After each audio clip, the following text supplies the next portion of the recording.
So my name's Evan Grace, and I'm currently enrolled in EDM 310 um, at the University of South Alabama, and I'm doing my project with the interview with the teacher. I'm here today with Sheila Gaither. She is a special education teacher that is currently working at the middle school level in Autauga County, which is just a little bit north of Montgomery.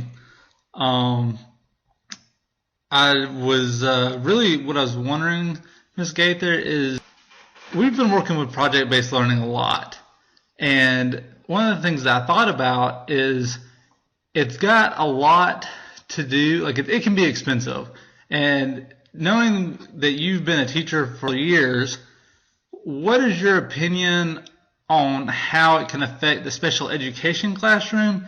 Not only like can it be helpful there, but is it affected by the budget level? Because I know you've worked at different education systems with different budget levels. What is your The project-based learning can be very successful in the special ed classroom. It can be very expensive in any classroom, but I think that is more based on the teacher and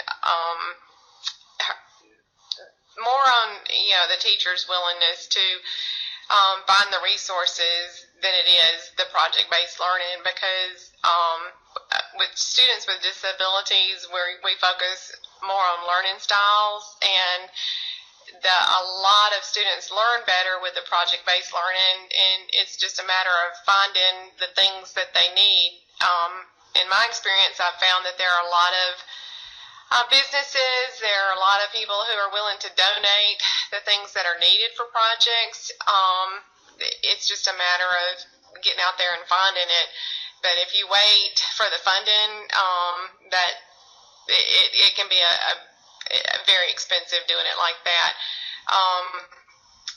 The downside to it is that the disabled students need more guidance from the teachers. You can't just turn them loose to choose the project on their own. But that's true in any kind of learning with a disabled student. That I would consider that an accommodation. They would need guidance.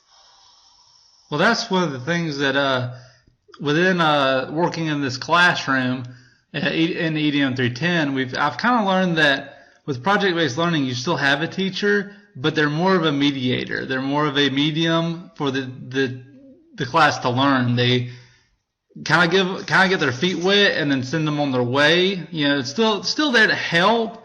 So what you're trying to say is that because they're in need of special education, you're there as that, but it's even now. You said that you're talking about waiting about the funding. Now, do you see a lot of that from the school system, or is it private donations? Where do you see a lot of that help come from? Like in my classroom, the students do a lot of baking. We have bake sales, and the money that we make from that we can use to buy the supplies for our project-based activity.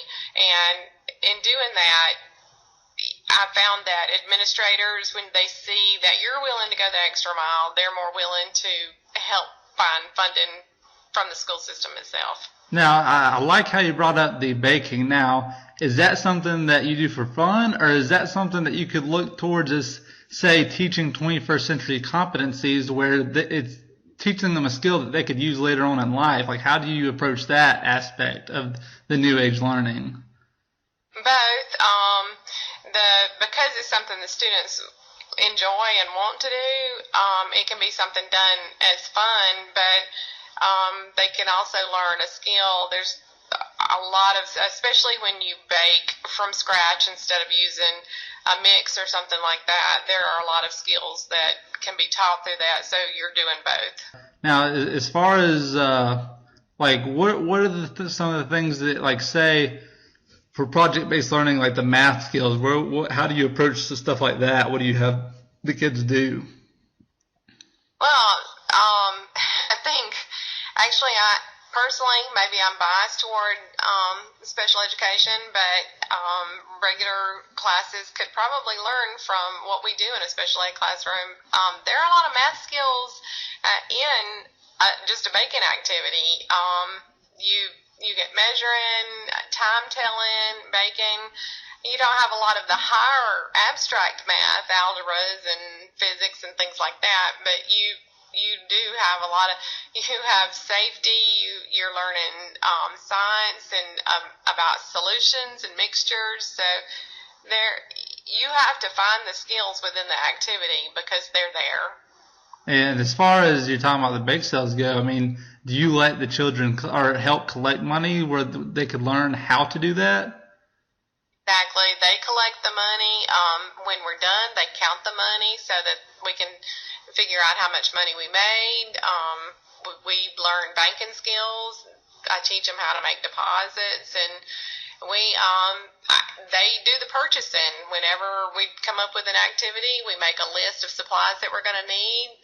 We go to newspaper ads, flyers, and find the items in there and price them, or we look them up online and price them. Okay.